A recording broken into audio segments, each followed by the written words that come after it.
وما أرسلنا قبلك إلا رجالا نوحي إليهم فاسألوا أهل الذكر إن كنتم لا تعلمون.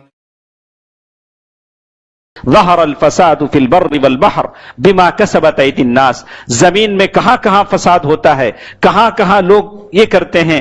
تو کہا کہ فساد کی سب سے پہلی شکل جو میں نے آپ کو بتائی وہ الشرک باللہ ہے، اللہ تبارک و تعالیٰ کے ساتھ شرک ہے. اگر شرک ہوتا ہے، جیسے آج ہم ہر گلی میں ہر سڑک پر کوئی نہ کوئی خبر دیکھتے ہیں، یہ فساد ہے، یہ مچانے والے فسادی ہیں، اور اللہ کی رحمت اٹھتی ہے تو آپ کو تعجب نہیں کرنی چاہیے، اس لیے کہ جگہ جگہ فساد ہو رہا ہے.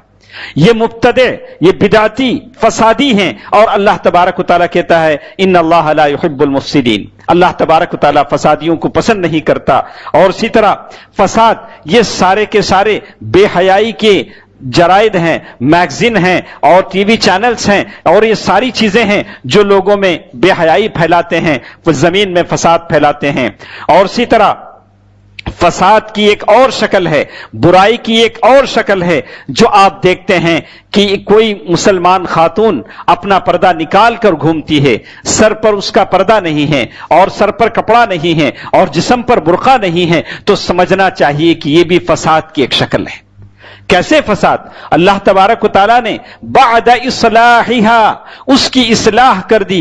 ایک مسلمان ماں باپ سے اسے پیدا کیا، حجاب کی دولت اللہ تعالیٰ نے اسے عطا کی، اسلام کی تعلیمات اسے عطا کی، اس کے باوجود اگر وہ بے حجاب ہو کر گھومتی ہے اور کسی کافر کے ساتھ گھومتی ہے تو یہ فساد ہے، اس پر اللہ کا عذاب آتا ہے، یہ فساد ہے. اور اسی طرح والعبث، اور اسی طرح کہا وافساد العلاقۃ بین الزوجین، میاں بیوی کے رشتوں کو بگاڑنا، ان کے رشتوں میں دراڑیں پیدا کرنا. کوئی میاں بیوی سکھ چین سے جی رہے ہیں تو ان کے بیچ میں ان دشمنی پیدا کرنا، یہ فساد کہلاتا ہے. اور اسی طرح ومن صور الفساد عقوق الوالدین، ماں باپ کی نافرمانی کرنا یہ فساد ہے.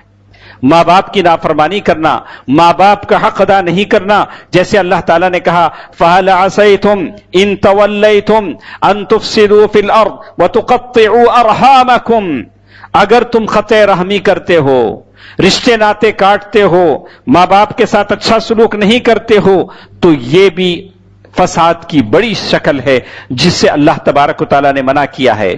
اسی طرح زمین پر فساد وہاں ہوتا ہے جب چوری عام ہو جاتی ہے، لوگ چوری کرتے ہیں. ایک چور تو وہ ہوتا ہے جو کسی کا مال محروس اس کی غیر موجودگی میں چراتا ہے، لیکن ایک چور وہ ہوتا ہے جو لوگوں سے قرضے لیتا ہے پھر واپس نہیں کرتا، یہ اس کا گناہ اس سے بڑا ہے.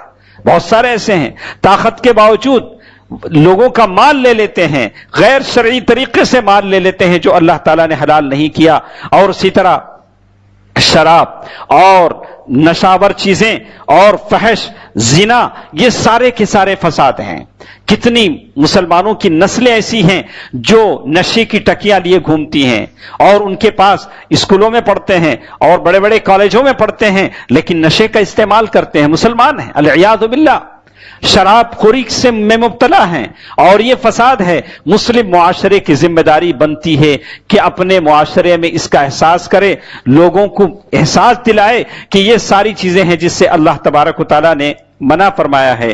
دوستو عزیزوں، ماں اور بہنوں، میں آپ کو بتاؤں حضرت عمر رضی اللہ تعالیٰ اور اسی طرح ایک اور بات کہی وعدم تزویج الفتاة، اگر آپ کی بچی کا رشتہ آتا ہے، مناسب رشتہ آتا ہے، اگر آپ اپنی بچی کی شادی وہاں نہیں کرتے ہیں، کہتے کہ نہیں ہم اتنے چیزیں بچے کے پاس ہوں گی تبھی ہم اپنی بچی کا رشتہ کرائیں گے، تو کہا کہ یہ بھی فساد ہے، یہ بھی فساد ہے. کیسے فساد ہے؟ اللہ کے نبی صلی اللہ علیہ وسلم نے فرمایا، ابن ماجہ کی حدیث ہے، اذا اتاکم من ترضون خلقہ ودینہ فزوجوہ، اگر کسی ایسے لڑکے کا رشتہ تمہارے پاس آ جائے جس کے اخلاق سے، جس کے دین سے آپ خوش ہیں، فزوجوہ، اس سے اپنی بچی کو رشتہ کرا دو، یعنی اس کو اپنی بچی دے دو. اگر ایسا نہیں کرو گے الا تفعلوا تکن فتنۃ فی الارض وفساد عریض، زمین میں فساد پھیل جائے گا، زمین میں فساد پھیل جائے گا۔ اللہ کے نبی صلی اللہ علیہ وسلم نے دو ہی چیزیں بتائیں، لڑکے کے اخلاق اچھے ہوں اور وہ دیندار ہو، اپنی بچی کا رشتہ اس کے ساتھ دے دو۔